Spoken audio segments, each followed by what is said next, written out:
Hello hi. അപ്പോൾ ഇന്നൊരു പരിപ്പ് കറി റെസിപ്പി ആയിട്ടാണ് വന്നിട്ടുള്ളത്. അപ്പോൾ നമുക്ക് ചോറിൻ്റെ കൂടെയും ചപ്പാത്തിൻ്റെ കൂടെയൊക്കെ കഴിക്കാൻ പറ്റിയൊരു സിമ്പിൾ പരിപ്പ് കറി റെസിപ്പിയാണ്.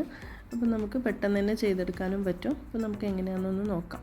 അപ്പോൾ ഇത് ഞാൻ മസൂർ ദാൽ വെച്ചാണ് ചെയ്യുന്നത്. അപ്പോൾ ഒരു അരക്കപ്പ് മസൂർ ദാൽ എടുത്തിട്ടുണ്ട്.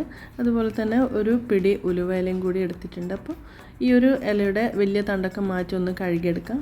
അതുപോലെ ദാലും നന്നായിട്ട് തന്നെ കഴുകിയെടുക്കാം. അപ്പോൾ ഇത് ദാൽ കുതിർത്തൊന്നും വെക്കണ്ട, നന്നായിട്ട് കഴുകിയെടുത്താൽ മാത്രം മതി. പിന്നെ ഇതിലേക്ക് വേണ്ടത് ഒരു മീഡിയം സൈസ് തക്കാളി, പിന്നെ അരമുറി ഉള്ളി, പിന്നെ 4 പച്ചമുളക്, പിന്നെ ഒരു 3-4 അല്ലി വെളുത്തുള്ളി ഒന്ന് ചതച്ചത്. അപ്പോൾ ഇത് നമുക്കൊന്ന് ആദ്യം വേവിച്ചെടുക്കണം. പ്രഷർ കുക്കറിലാണെങ്കിൽ ഒരു 2 വിസിലിന് വെന്ത് കിട്ടും. അപ്പോൾ ഞാനൊരു കറി പോട്ടിലാണ് ഉണ്ടാക്കുന്നത്. അപ്പോൾ ഈ ഒരു പരിപ്പായതുകൊണ്ട് തന്നെ പെട്ടെന്ന് വെന്ത് കിട്ടും.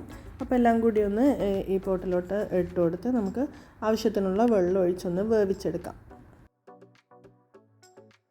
അപ്പോൾ ഈ പോട്ടിലായതുകൊണ്ട് തന്നെ കുറച്ചധികം വെള്ളം ഒഴിച്ച് കൊടുക്കുന്നുണ്ട്. ഏകദേശം ഒരു 2.5 കപ്പോളം വെള്ളം ഒഴിച്ച് കൊടുക്കുന്നുണ്ട്. പിന്നെ ഒരു 3/4 ടീസ്പൂണ് ഉപ്പും കൂടി ഇട്ട് കൊടുക്കുന്നുണ്ട്. അപ്പോൾ കുക്കറിലാണെങ്കിൽ ഇത്ര വെള്ളം വേണ്ടി വരില്ല. അപ്പോൾ ഇനി നമുക്കിതൊന്ന് മീഡിയം ഫ്ലെയിമിലിട്ട് വേവിച്ചെടുക്കാം.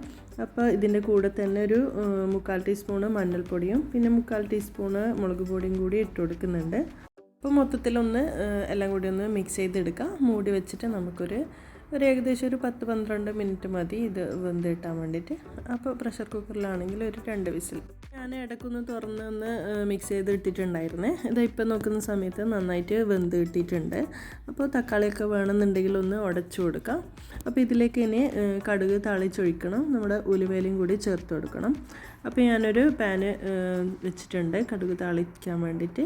അപ്പോൾ അതിലോട്ടൊരു 3 ടേബിൾ സ്പൂണോളം വെളിച്ചെണ്ണ ഒഴിച്ചു കൊടുത്തിട്ടുണ്ട്. അപ്പോൾ ഇതൊന്ന് ചൂടാകുമ്പോൾ 1 ടീസ്പൂണ് കടുക് ചേർത്ത് പൊട്ടിച്ചെടുക്കാം.